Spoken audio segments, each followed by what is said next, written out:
Yang menjadi poin di sini, betapa dari orang-orang di Indonesia menghalalkan makan biawak. Biawak dimakan halal. Dari mana? Dari hadis ini. Maksudnya dob ditakwilkan dengan biawak di hadis tadi. Hadis tentang bolehnya memakan dob. Ditafsirkan ma makna dob fi Indonesia mungkin biawak. Falaisa sahih. Ad-dob ma'al biawak yahtalif. Maka dob di sini binatang gurun pasir, biawak binatang di air dan darat amfibi. Dan dia mempunyai cakar dan mempunyai taring. Yang jelas banyak larangan di dalam hadis. Nah Rasulullah SAW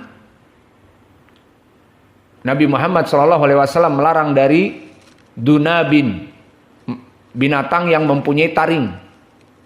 Dan juga dumakhlabin, mempunyai cakar, dan biawak memakan dengan cakar dan taringnya. Maka di sini wallahu a'lam hukumnya haram makan biawak. Namun banyak di pasar-pasar daging biawak. Dan banyak yang memakannya. Maka jika seandainya mereka mengajak kaum muslimin masuk ke lubang dob di padang pasir, maka mereka akan masuk mengikuti Yahud dan Nasara.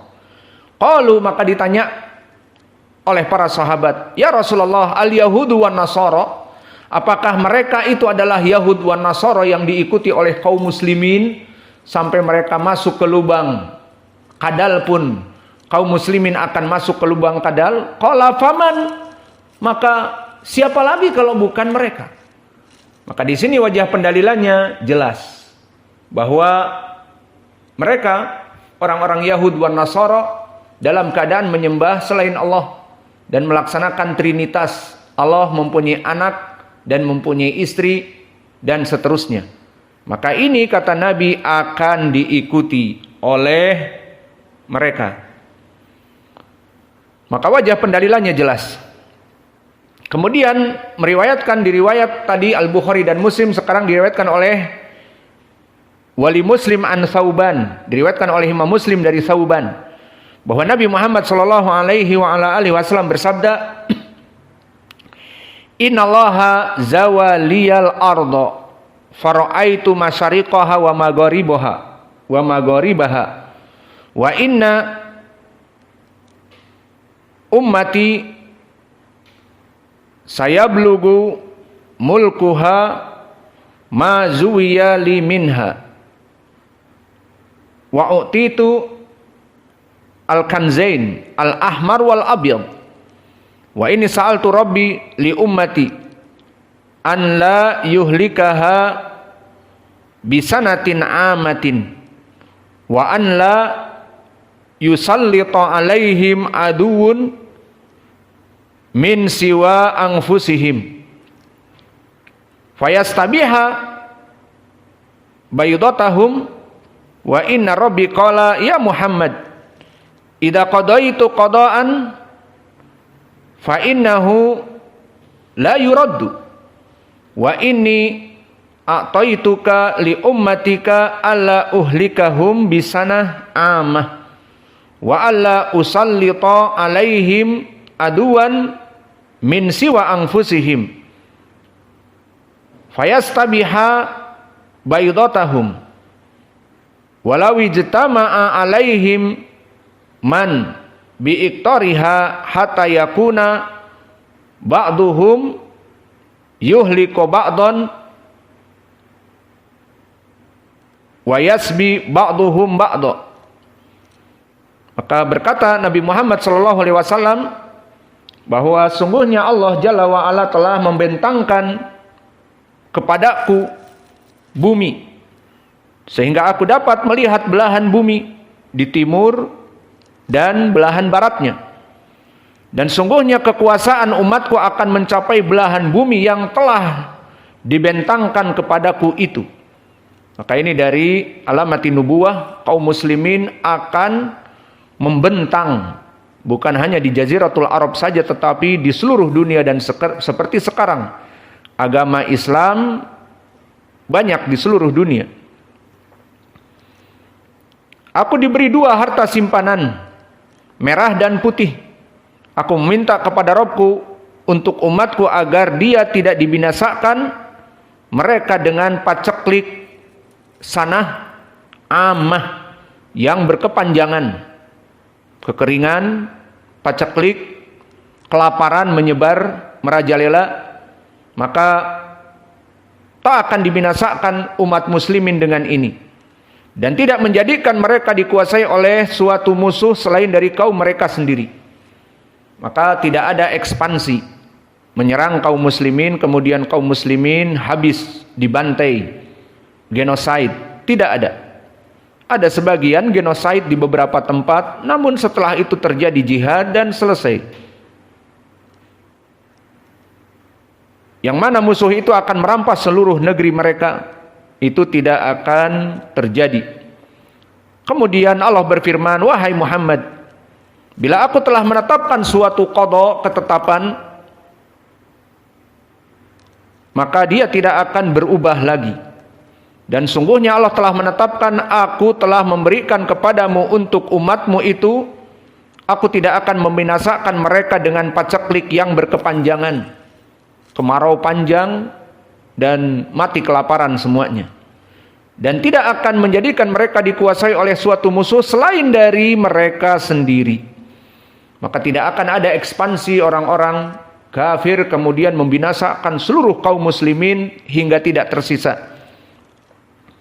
Tetapi dari kaum mereka sendiri. Maka perang saudara kaum muslimin seperti sekarang di Yaman dan yang lainnya, di Ethiopia, di Somal dulu, dan di tempat-tempat lain, maka itu terjadi.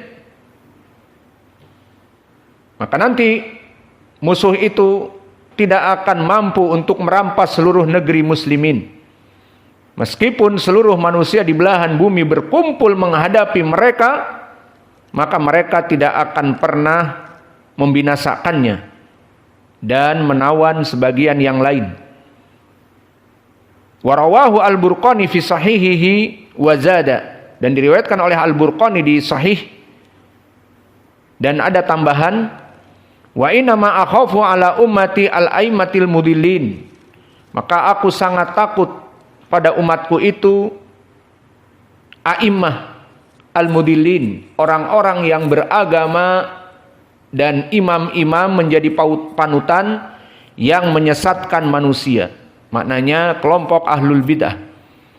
Wa idza waqa'a alaihim as-sayfu lam yurfa ila yaumil qiyamah wa la taqumu sa'ah hatta yalhaqa hayyun min ummati bil musyrikin wa hatta ta'buda fi'amun min ummati al-awthana. Dan ini wajah pendalilannya. Wa anahu sayakunu fi ummati kadzabun salasun kulluhum yaz'amu annahu nabi wa ana khatimun nabiyyin la nabiyya ba'di wa la tazalu ta'ifatun min ummati 'alal haq mansurah la yadurruhum man khadalahum wa la man khalafahum hatta ya'tiya amrullah tabaraka wa ta'ala. Maka diriwayatkan oleh Al-Burqani dalam sahihnya juga dengan tambahan, dan kekhawatiranku terhadap umatku tidak lain hanyalah para pemimpin-pemimpin, para ahli ulama yang dengan dalil-dalil mereka menyesatkan manusia, para ahlul bidah. Dan apabila pertumpahan darah telah menimpa umatku, hal itu tak akan berakhir sampai hari kiamat. Kiamat tak akan tegak sebelum ada suatu kaum dari umatku yang mengikuti orang-orang musyrik, sebelum ada beberapa kelompok dari umatku yang menyembah berhala. Maka sungguhnya di antara umatku akan ada dari 30 pendusta yang semuanya mengaku sebagai nabi, padahal akulah penutup para nabi. Tiada lagi nabi sesudahku, la nabiyya ba'di. Akan senantiasa, kemudian menyebutkan hadis tentang hadis firqah an-najiyah, suatu kelompok yang akan terus ada dalam setiap waktu yang Allah torong, maka sampai hari menjelang kiamat mereka akan terus ada. Dan orang-orang musyrik kafir ada di antara mereka namun tidak mampu untuk mengalahkan mereka, dan mereka terus eksis ada di muka bumi ini. Maka yang menjadi poin pendalilan di sini adalah wala taqumu sa'ah hatta yalhaqa hayyun min ummati bil musyrikin. Maka tidak akan dibangun hari kiamat kecuali sebagian dari umatku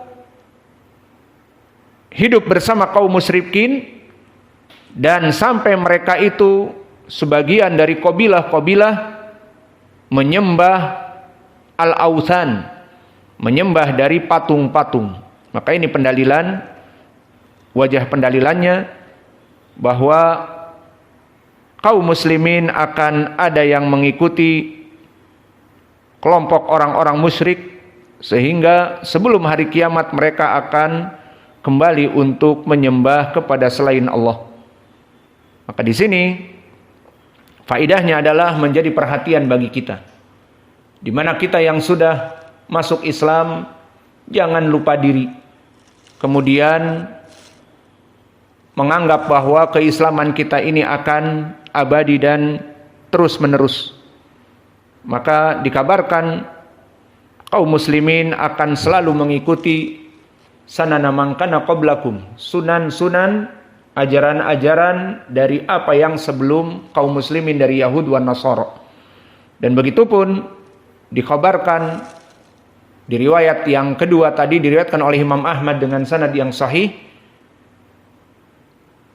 bahwa kaum muslimin sebelum hari kiamat akan sebagian dari mereka menyembah berhala.